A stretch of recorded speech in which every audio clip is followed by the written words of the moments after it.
I love this part because there's a lag, so I don't ever know if I'm live or not. There we go. Welcome to Slow News Day Live. My name is Steve Boykinen. I am here in beautiful Boulder Creek, California, where the flannel shirt is our state flag, the pit bull is our state cannabis, is our state flower. Caitlin Johnstone, who's one of the more excellent writers that we have going for us right now. I've described her writing as what punk rock should sound like in 2019 to a horrific piece of business that I couldn't let slide. Real quick, before I get into the meat of this, in about an hour, I will be on Brooke Hines' internet radio show. She, as you guys watched before, Brooke's been on several times. She hosts Progressive News Network Radio, and that airs Sundays at 7, I believe, Eastern and 4 Pacific. Brooke is a fantastic journalist. She is a very thorough researcher, and I'm stoked to be joining her on Go for a Change. So I'm definitely looking forward to that. There's a link up for it on my Twitter currently. Or if you are familiar with Brooke, you can go to her Twitter also at Nashville Brooke, and there is a direct link there. But now, because I do only have about an hour, and I want to be able to get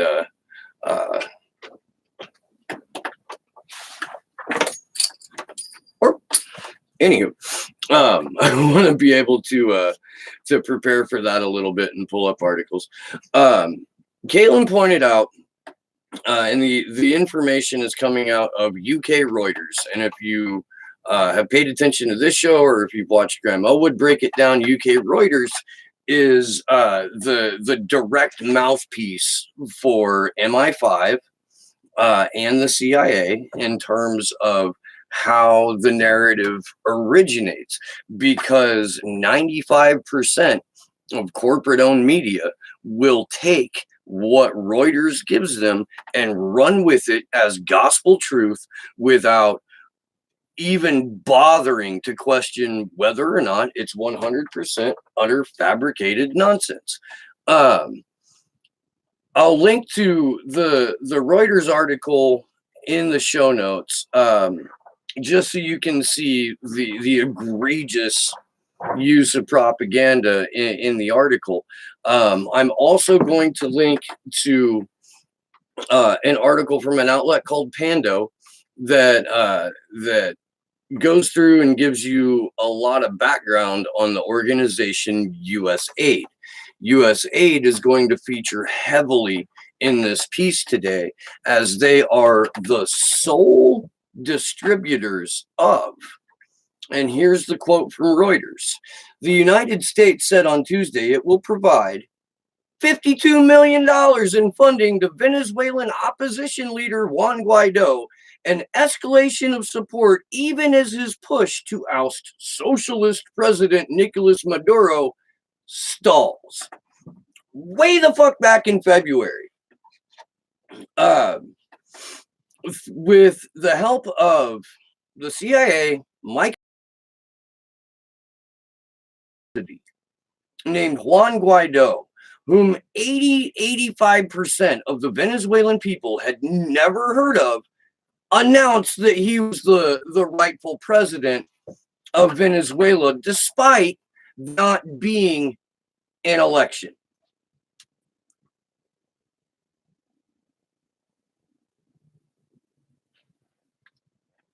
I'm going to continue with the article. The United States Agency for International Development, USAID, said in a statement that the funding would go towards independent media, civil society, which sounds Orwellian as fuck, the health sector, and the opposition-controlled National Assembly, which is led by Guaido. Now, let's be perfectly clear. Juan Guaido is following fucking orders.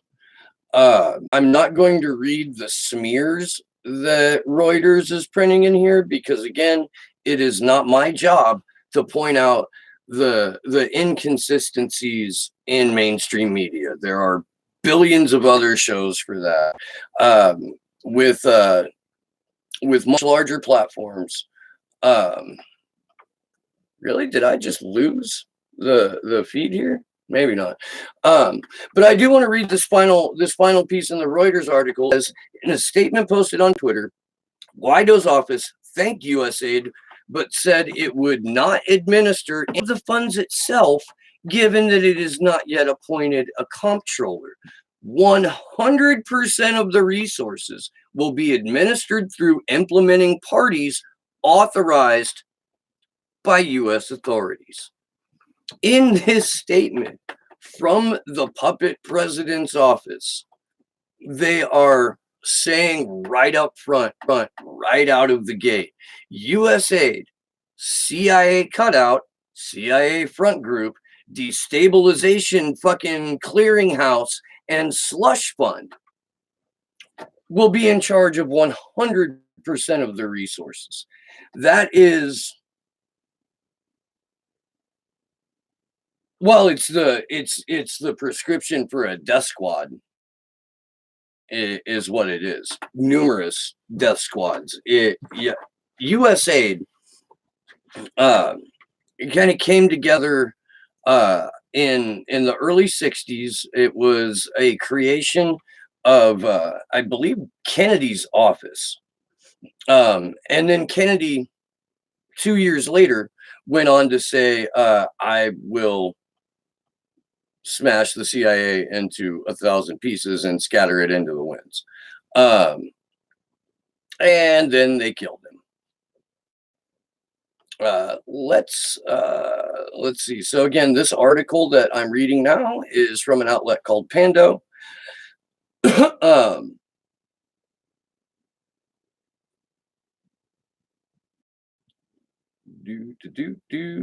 And let's get down to okay, we can start with this quote from the author. For me, there wasn't anything at all that surprising about the recent USAID revelations. I spent over a decade in Russia and the former Soviet Union and witnessed for myself the good, bad, and ugly that USAID funded. Mostly the bad and ugly. I assume that most reporters already understood what USAID gets up to overseas, often alongside private nonprofits like those run by George Soros, Bill Gates, the Rockefellers, the Fords, and most recently, Pierre Omidyar, who is the co-founder and chief executive of The Guardian. The Guardian is now more known for burning sources than they are for the reporting of Glenn Greenwald. Back to this. The truth is, USAID's role in covert ops and subversion should be common knowledge. It's not like the record is that hard to find. Either USAID has developed those men in black memory zappers, or else maybe we don't want to remember. A little bit of background on USAID. After the end of World War II, we basically assumed the role of world's largest empire. We, through things like the Marshall Plan, gave our blueprint for global imperialism. So the article says USAID grew out of programs like the Marshall Plan, but the agency itself wasn't established until 1961 under President Kennedy. Under Kennedy's reorganization, a police training program set up under President Eisenhower, the Office of Public Safety, OPS, and that should sound familiar to some of you, was placed under USAID's authority. The OPS had been set up in 1957 to train friendly overseas police forces on how to be more professional, democratic, less corrupt, more like us. But in reality, the OPS was essentially a CIA proxy headed by an agent named Byron Engel, its ranks covertly sprinkled with CIA spooks in hotspots around the globe. Uh, we started in Brazil in the 60s. This is when through the OPS, the USA kicked off their large and ongoing to the very day destabilization of Central and South America. By the end of the 1960s, USAID had trained over 100,000 of Brazil's police in the dark arts of rule by terror. Another 600 Brazilian police were brought to the U.S. for special USAID training in explosives and interrogation techniques. Brazil's military dictatorship murdered or disappeared hundreds of dissidents and tortured and jailed thousands more. Among those tortured, Marxist student Dilma Rousseff, arrested in 1970 and subject to beatings in her face that distorted her dental ridge and electric shocks from car batteries, resulting in the hemorrhaging of her uterus. Today, this is obviously, this is, Rousseff is the one who took over after Lula. And then Lula, of course, was jailed by Bolsonaro's right-wing U.S.-funded. The history of U.S. throughout the globe. We had USAID presence in Vietnam. We had USAID presence in Uruguay and Cuba. Laos. Here, this is neat. In 1967, USAID co-funded with the CIA a suspected private opium airliner. Later, as the CIA-backed Hmong were under attack from Lao Marxist rebels and North Vietnamese forces, USAID forcibly resettled Hmong families in the line of their advance to protect U.S. government pro-U.S. government in Vietnam. There's quoting the books The Politics of Heroin, which is something that I would like to read. USAID trained over 30,000 Guatemalan police by 1970 to suppress leftists.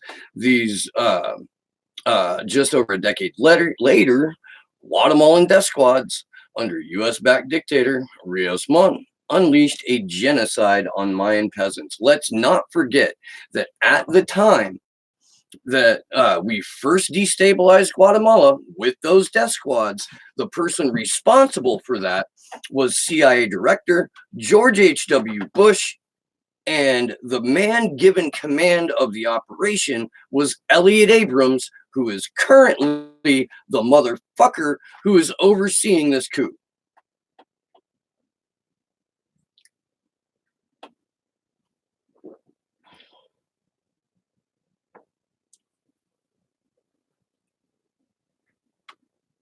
It was a fascinating article, and I encourage you guys to link it or to check the link when I put it up in the notes.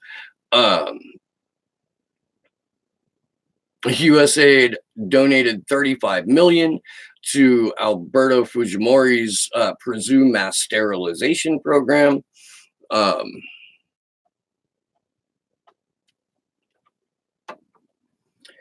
In 2006, the Washington Post revealed a covert $2 million USAID propaganda effort to help moderate the Palestinian Authority's election bid against Hamas.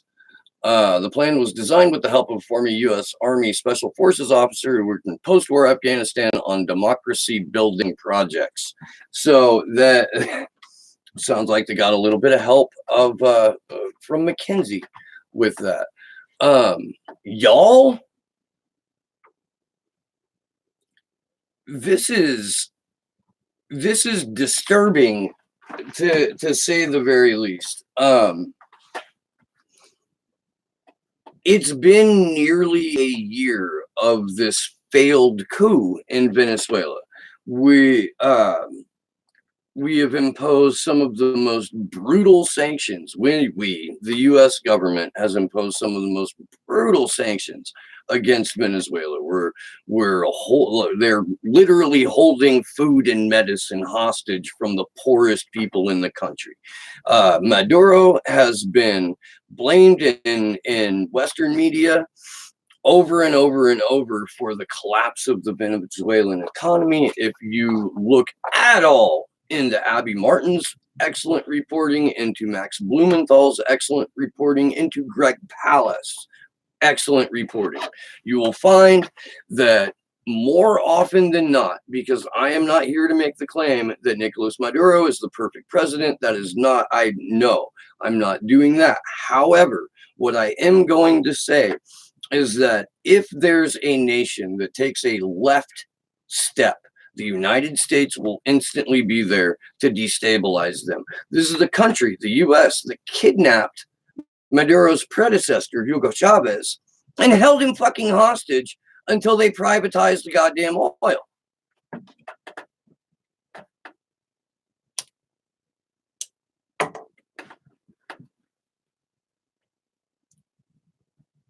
The fact that USAID, a destabilization clearinghouse, the CIA slush fund, the premier CIA slush fund, as the face of an NGO,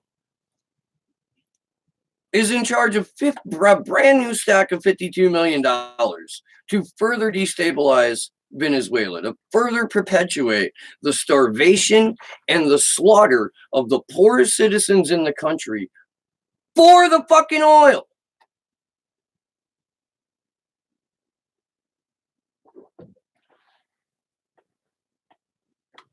Susie Dawson's right.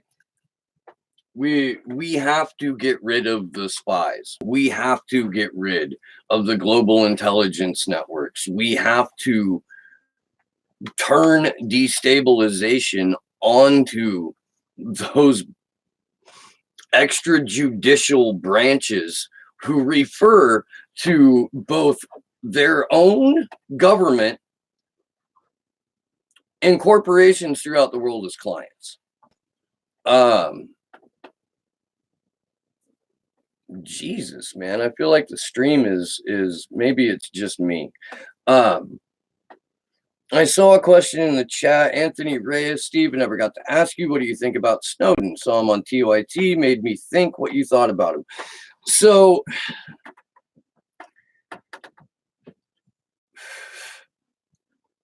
it's weird.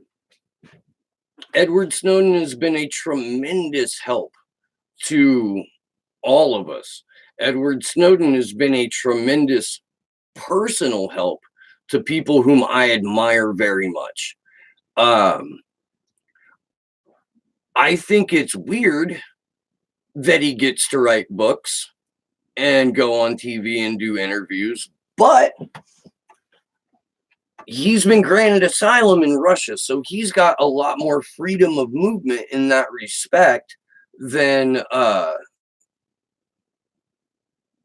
basically any other targeted individual or whistleblower. I feel like had Chelsea Manning not decided to go back home and run for office, but had petitioned another country for asylum, she would not be in jail right now, and she would probably be able to, live stream Red Dead Redemption from Twitch whenever she fucking felt like it. I think that's what helped convince Susie Dawson to apply for asylum in Russia, but I can't speak for any of these people, so I'm only speculating. Yeah,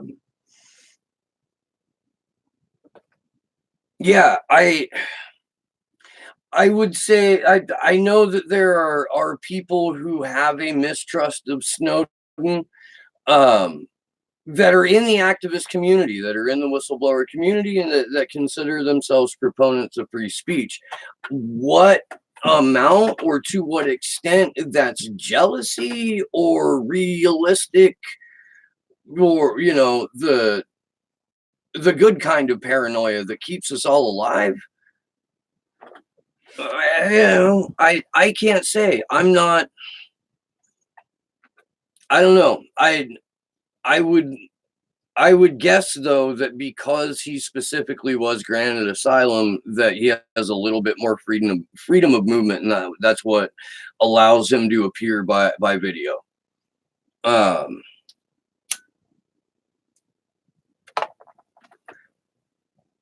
yeah, that's about what I think about that. Snowden's work has been invaluable in so many different ways, and he's been at the forefront of warning us about invasions of privacy, about things that are coming down the pipeline, about things that kind of go under the radar in the everyday reporting throughout the news cycle. And he'll point it out, and he'll be like, "Yo, it's serious shit." And you should lift your head up and look at that if Edward Snowden is specifically calling attention to something. I'm incredibly uncomfortable trying to speak for other people, so I'm not going to. Um,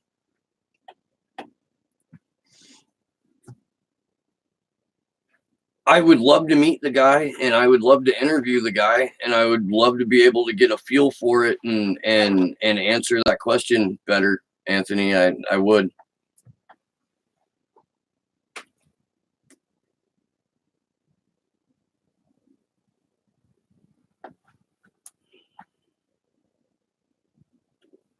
Timestamp of Edward Snowden's interview with Brian Williams. Espionage Act, government hijacking appliances, Jamal Khashoggi, the NSO group.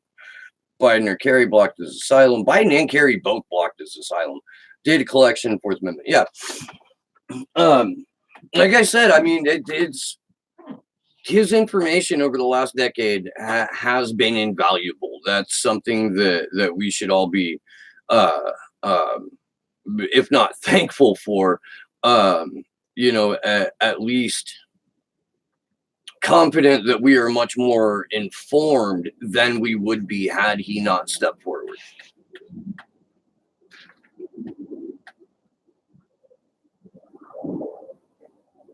Oh, we're talking about Maduro here. Went from Buddhist to Christian Catholic.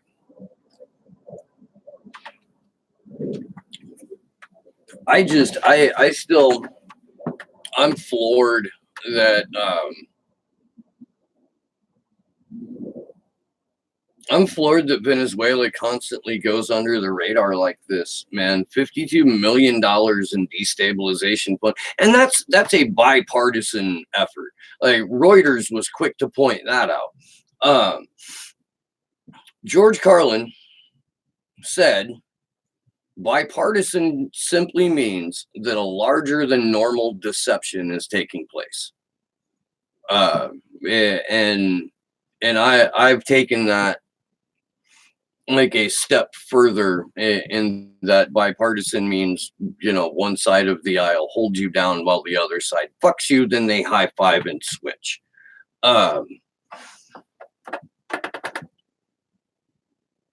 Fucking nuts. Brutal shit.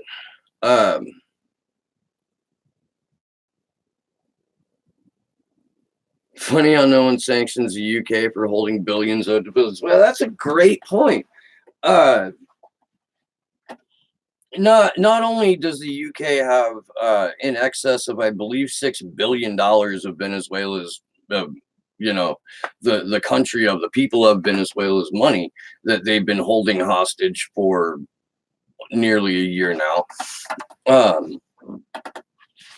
We'll turn around and we'll give what, nearly 9 times that much to the government, or to the fake government that we want to overthrow him. It's not like, yeah, no, that's completely right. Fucking scratch all of that. Hang on, let me fucking fix my head here.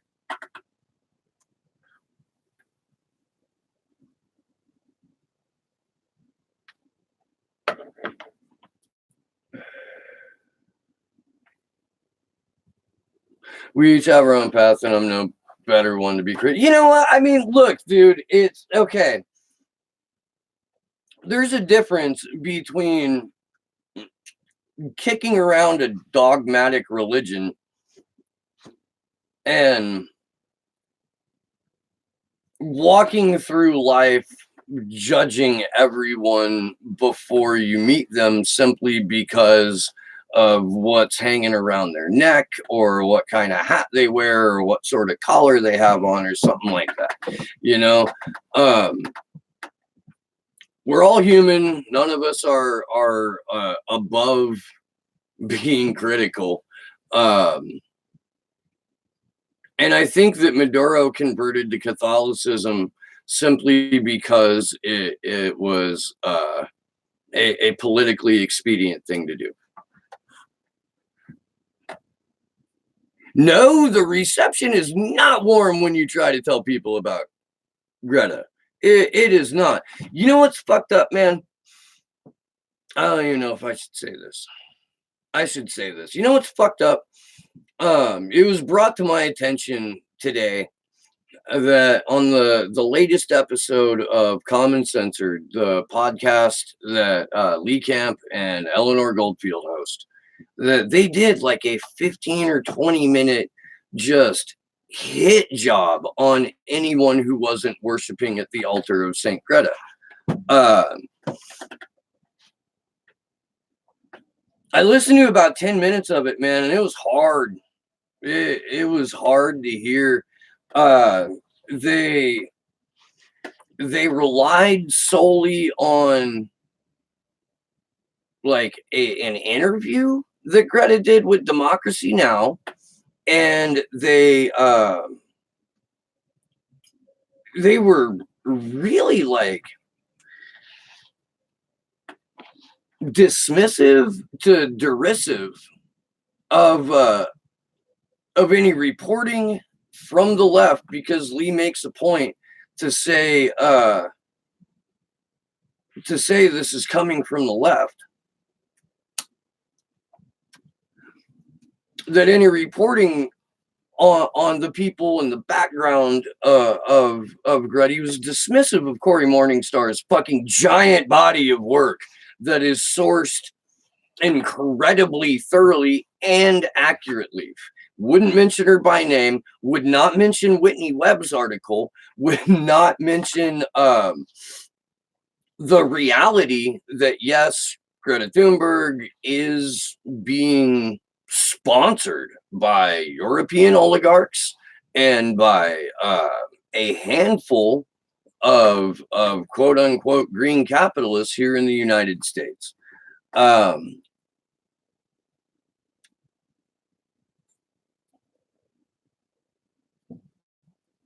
I do have to say, when you bring up capitalism is antithetical to fixing this problem, and that no one allows Greta to talk about capitalism on the mic, you open up. Yeah, I mean, that's true. What sucks is that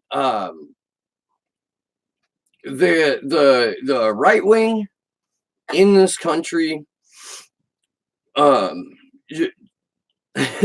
shitting all over this kid, and they're photoshopping fucking pictures of George Soros's face on top of a picture that she took with Al Gore, which in my opinion is fucking bad enough. Like, you don't need to shop George Soros's face on Al Gore for that. You don't. Meeting with the guy who fucking commoditized saving the planet is bad as fucking enough. Meeting with Barack Obama, the fracker in chief, and not fucking dressing him down, I thought that's what you did. You were all badass at the UN. You were all badass fucking every time you get on the mic. You get in the room with President Obama and it smiles and hugs and he's so cool. Like, I don't know.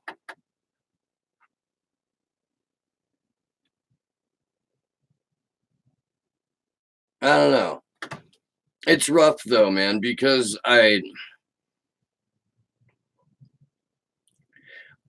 don't have a big enough show to question whether or not Lee Camp is in any way, shape, or form compromised. I don't know if doing 10 minutes on your show to smear legitimate reporting in the face of something that you may see as a bigger or more real crisis is any kind of indicator of that. I like Lee Camp. I've met the guy. We've hung out. Like it's some rough shit, man. It is, but fuck, dude. Whistleblowers are heroes. Activists are heroes. Political commentators, not so much.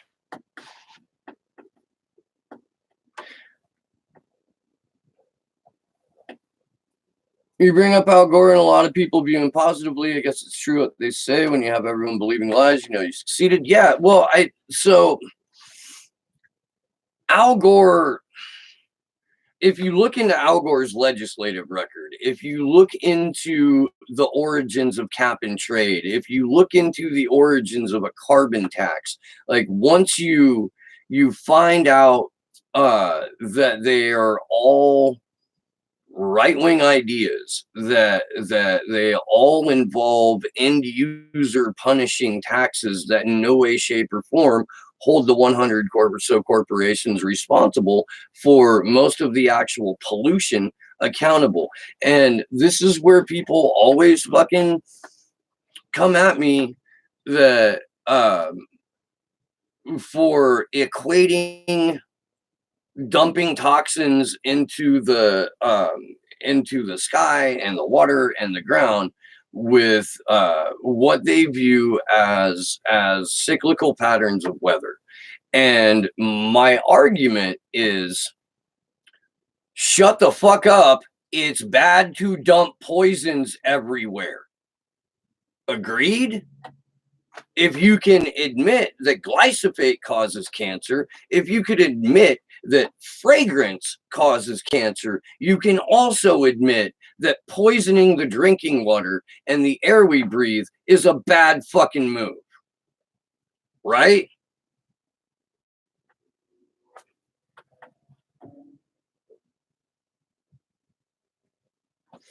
Lee Camp can be convinced otherwise. No, I don't know. I know that there are definitely things that you cannot convince Lee Camp of. And one of them is modern monetary theory.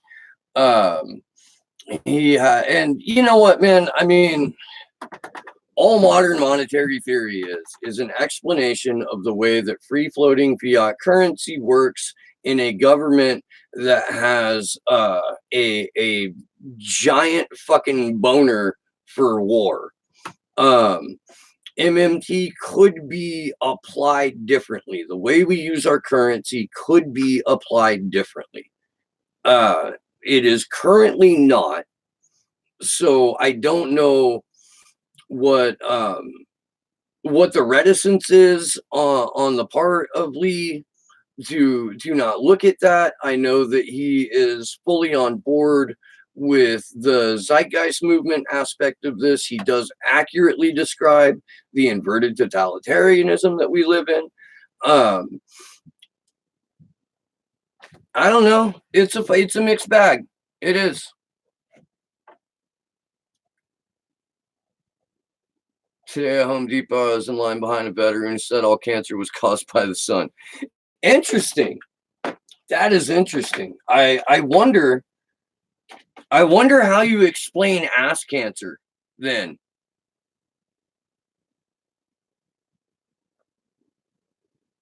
Anyone? Yeah, how would you explain ass cancer? If all cancer is caused by this, that's good shit.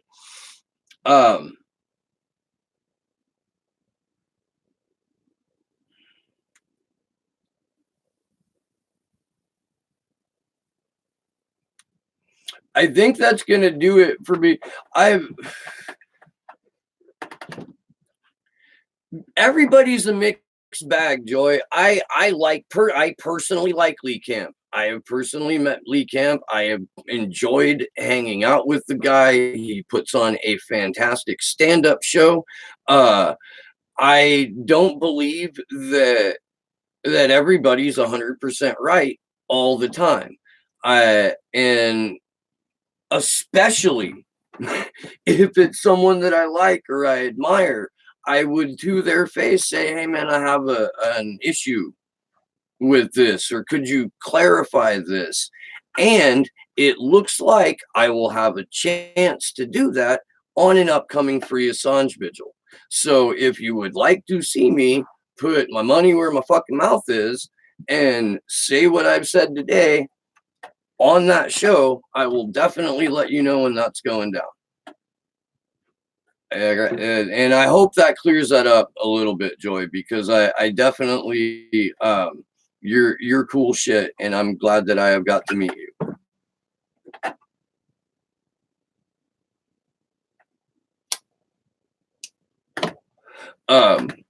But that should do it for me. I've got about a half an hour before I'm going to be on Brooke's show, and let me go ahead and put the link for that in this chat real quick.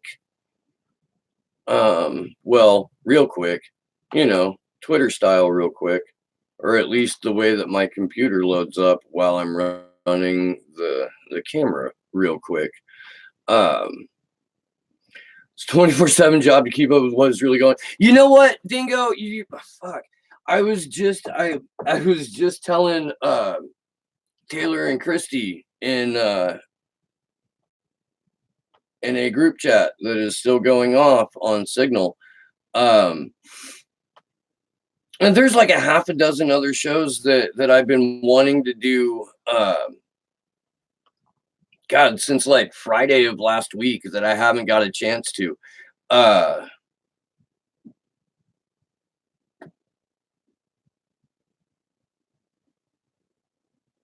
Including the fact that various fucking various regional offices of the Fed are pouring millions and millions and millions and millions of dollars into the economy, like to the tune of like they're going to pump in like $350 billion over the course of the next of a 6-week period. For the Fed to pump that much money into the economy is worrisome. That's exactly what happened the last time that we were heading into a financial collapse. I've talked about this. I've talked about this on the show before.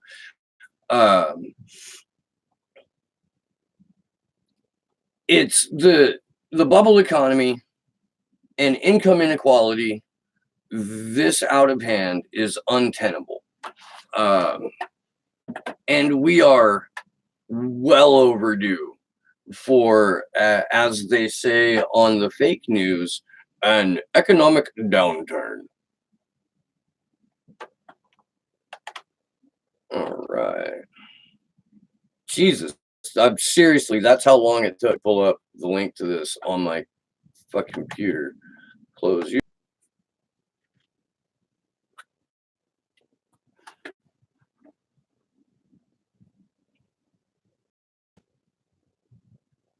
That is a good band song.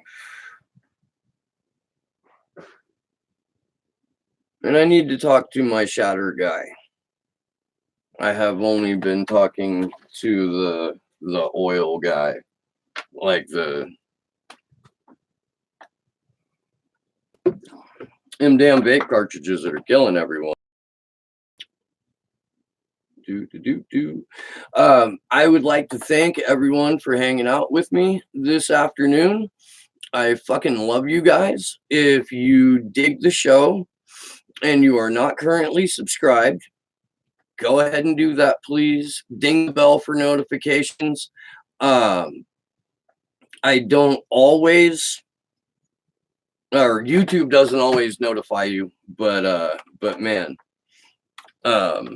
it does increase your odds. If you really like the show and you currently support independent media and you would like to add this channel to the list of shows that you already support, you can do so by going to patreon.com/Slow News Day. And I don't have like a set donation amount. I don't do you get a certain thing for a certain level, kind of whatnot. It's a whatever you can, if you can. If not, don't fucking worry about it. Um, why aren't you cooperating? Well, hopefully this winds up in the chat because I do have to split. So yeah, that's it for me. My name is Steve Poikinen. This has been Slow News Day. Good luck to us all. Oh, it's gonna be one of those.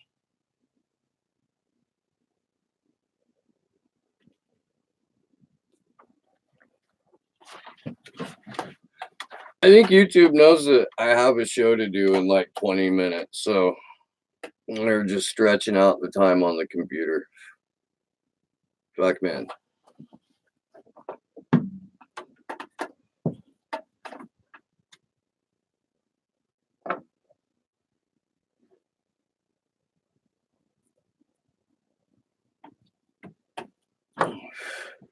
Any day now, YouTube.